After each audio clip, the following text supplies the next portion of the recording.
De retour dans 72 Sports sur LMTV Sarthe, le reste de l'actualité avec du football. Et la 11e journée de championnat national, le Mans FC retrouvé la pelouse donc avec un début de match qui tourne en faveur des Manceaux. Penalty obtenu dès la 10e minute de jeu et transformé par Antoine Rabillard. 1-0 pour le Mans FC. Derrière, Harold Voyer, malheureusement, interrompt la course en tant que dernier défenseur. Carton rouge direct, Le Mans à 10 contre 11, puis à 10 contre 10 suite au deuxième carton jaune d'Abdoulaye Niang. En deuxième période, la réaction des joueurs d'Épinal. Un but partout grâce à Esteban Le Paul. Et en fin de match, avec la rentrée d'Alexandre Vincent et le but d'Alexandre Vincent, donc à la 84e minute de jeu, rentré sur le terrain 6 minutes plus tôt à la place de Macan Aiko. Coaching gagnant donc pour Réginald Ray et belle victoire 2-1 des Manceaux face à Épinal. À noter qu'en deuxième division féminine, les joueuses du Mans FC ont retrouvé le succès ce week-end face à Montauban, 2-1. On passe au rugby. À présent avec de la Régionale 1, le RCM qui prenait part à son quatrième match de la saison. C'était la 4e journée donc. Et après une large victoire, des larges victoires, 52-0, 148-10, 64-8, eh bien le RCM n'a pas encore déçu au stade Auguste Delaune à domicile. Les joueurs de Yann Boulaya ont vécu un match plutôt tranquille avec encore une fois un joli festival offensif. On a vu l'essai de Raphaël Fallet-Lavaki, celui également de Joris Fourré à la 26e minute de jeu. Il y aura le 4e essai de Marian à la 40e minute de jeu, celui de Johan PPD à la 44e. Enfin, un 6e essai inscrit par Léo Le Berruyer en fin de match. Score final 42-6. Et le RCM qui est premier au classement devant le Vélosport nantais après 4 journées de championnat. On écoute le coach Yann Boulaya au micro d'Amoun Chemseddine. On est satisfait du résultat, on recevait les deuxièmes qui étaient à 3 points derrière nous. Ils ont battu sur les premiers matchs, les 3 premiers matchs, tous les concurrents directs à la finale et à la montée. Donc c'est un résultat satisfaisant. Énormément de travail sur le contenu encore et sur la discipline surtout. Mais sinon satisfait du résultat. Alors on avait une équipe qui était très organisée défensivement, c'est la plus grosse défense qu'on ait rencontrée aujourd'hui. On peut encore progresser sur notre lecture et sur notre adaptation à ce qui se passe. Après on en a discuté là avec les joueurs, on a débriefé un peu à la fin du match. Notre système offensif fonctionne, notre système défensif aussi, on prend pas d'essai. Maintenant c'est vraiment un travail sur la discipline et la lecture qui nous permettra encore de progresser et de pouvoir espérer mieux au prochain match.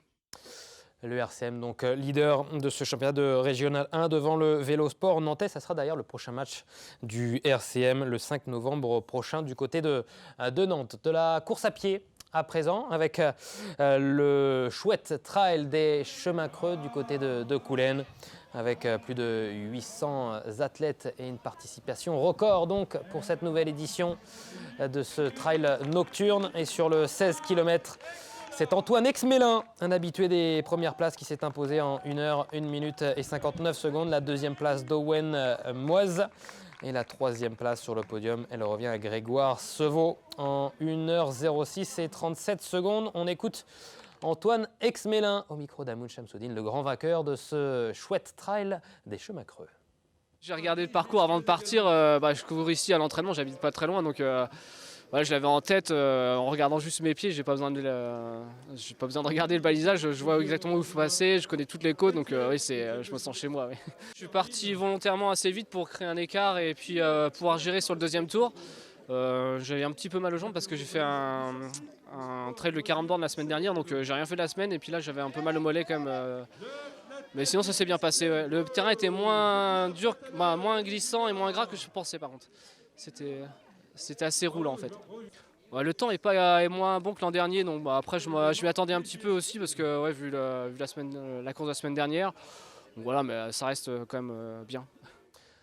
Chez les dames, toujours sur le longue distance, le 16 km du côté de Coulennes, la victoire est revenue à Julie Deruet qui s'impose en 1h 21 minutes et 27 secondes. La deuxième place pour Jennifer Lambert et la troisième place pour Christine Fouché. On va écouter Julie Derouet qui s'est imposée sur ce chouette trail de Coulennes, la vainqueur donc de ce 16 km. J'étais avec ma copine Christine et puis j'ai pu accélérer un peu sur les derniers kilomètres parce que je me sentais bien. Donc du coup, voilà. C'était une première pour moi, du coup, le trail nocturne, je ne l'avais jamais fait et finalement, ça s'est passé mieux que je l'aurais pensé. Il y avait également un 8 km du côté du chouette trail de Coulennes. Et sur le 8 km, eh bien, la victoire est revenue au grand favori. Le coureur de Montfort, le Génois, Nicolas Debray, qui s'impose en 31 minutes et 15 secondes. La deuxième place pour Quentin Guillarmet, 31,53. Et la troisième place, juste derrière, vous le voyez qui arrive, eh bien, c'est nous. Eh oui, avec Amoun Chamsoudine, on y était encore du côté du trail après Maillet, on a fait Coulennes. Et bis repetita, une troisième place donc. On va s'en rapprocher petit à petit peut-être. Allez, sous vos encouragements, on essaiera d'aller chercher une deuxième place la prochaine fois avec Amoun Chamsoudine. Chez les dames sur ce 8 km. Ah oui, pardon, effectivement, Amoun Chamsoudine qui est sur le terrain, mais aussi dans mon oreillette et qui me dit qu'on va écouter la réaction, évidemment, du vainqueur de ce 8 km, l'athlète de Montfort-le-Génois, Nicolas Debray. Je suis très satisfait, j'ai déjà gagné l'année dernière, je recommence cette année. Je suis très content, je suis parti assez prudemment, sans trop avoir de vitesse au début. À la sortie du stade, je suis passé devant et puis au train jusqu'à l'arrivée. Oui, j'ai assuré, je voulais absolument gagner aujourd'hui comme l'année dernière, donc j'ai assuré, je suis parti tranquille et puis j'ai accéléré au fur et à mesure jusqu'à l'arrivée. Et chez les dames, cette fois, la victoire est revenue à Héloïse Marquet, donc, qui s'impose sur ce 8 km en 37 minutes et 46 secondes. Deuxième place pour Inès Deporter, qui s'est inclinée, mais qui vient de prendre une belle deuxième place en 38-18. Troisième place pour Marie Voisin. Voilà pour ce podium du 8 km dames. Et on va écouter Héloïse Marcet, donc, la vainqueur de ce 8 km. Bonne course, bonne sensation, super parcours et puis j'avais les jambes aujourd'hui pour faire une bonne course et un bon résultat, donc contente. J'ai des copains qui font la course, donc je suis partie avec eux et puis après j'ai fait ma course, j'ai senti que j'avais les jambes, donc je me suis pas trop fiée à savoir si je doublais des filles ou si j'étais première. J'ai vraiment fait ma course et donc voilà. Joli parcours, pas trop gras par rapport à la météo qu'il y a eu ces derniers jours, donc non, vraiment un parcours intéressant, un peu dur dans la dernière bosse, mais chouette. Un autre résultat, avant de tourner la page course à pied, avec Catherine Thomas-Pesqueux au championnat de France qui ramène le titre à la maison sur le 5 km en catégorie Master 3, catégorie réservée aux 50-55 ans. Catherine Thomas-Pesqueux d'Inaya Athlétisme, donc, qui devient donc championne de France des 5 km du côté de Saint-Omer dans le Pas-de-Calais. Bravo à l'athlète d'Inaya Athlétisme. La boxe. À présent, il y avait une grande soirée de boxe du côté d'Antares avec le Mans Fight Night.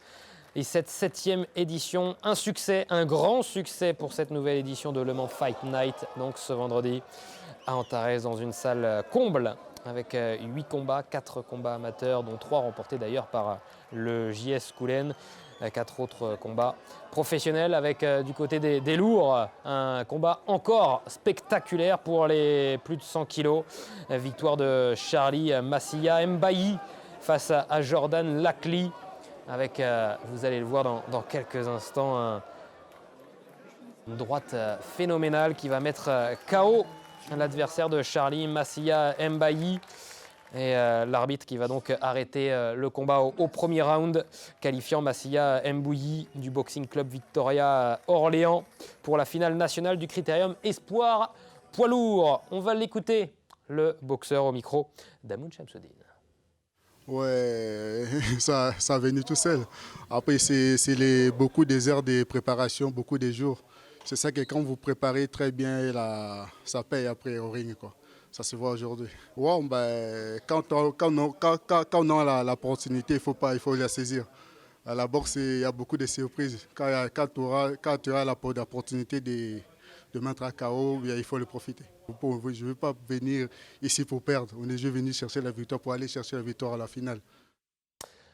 Un petit détour sur quelques chiffres. C'est le Maine Libre, le quotidien Le Maine Libre qui s'est penché cette semaine et bien sûr le nombre de licenciés dans les clubs sportifs en Sarthe avec donc au 21 juillet 2023, 23,57% des habitants sartois qui ont une licence en club, soit un poil plus que la moyenne nationale en football. 23 000 licenciés en Sarthe, hein. C'est le foot qui domine le classement des licenciés sartoises qui représente 12% des licences sartoises donc, dans les clubs de foot de notre département. La deuxième place pour le basket, le tennis attire également pas mal, l'athlétisme, l'équitation, la gymnastique, le handball, la gymnastique sportive, le judo et enfin le tennis de table, notamment le tennis de table. On en reparlera dans quelques instants avec Jérôme Surand de Le Mans-Sarthe TT qui est une des locomotives du tennis de table en Sarthe.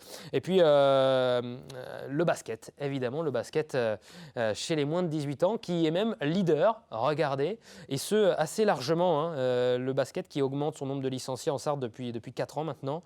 Et chez les moins de 18 ans, c'est assez flagrant. C'est le sport le plus pratiqué, tout simplement, chez les mineurs, largement devant le football. Vous le voyez, plus de 5 000 licenciés pour le basket chez les moins de 18 ans, alors que le foot en a un petit peu plus de 1300. Voilà pour ces chiffres donc représentatifs du monde sportif en Sarthe, des chiffres du Comité national olympique et sportif français. Tout de suite, la carte des sports.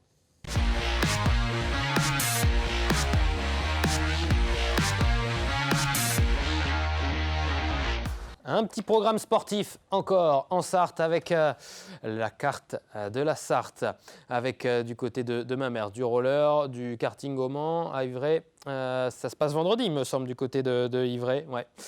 Mais d'abord, on part sur de la course d'orientation du côté de Mulsanne.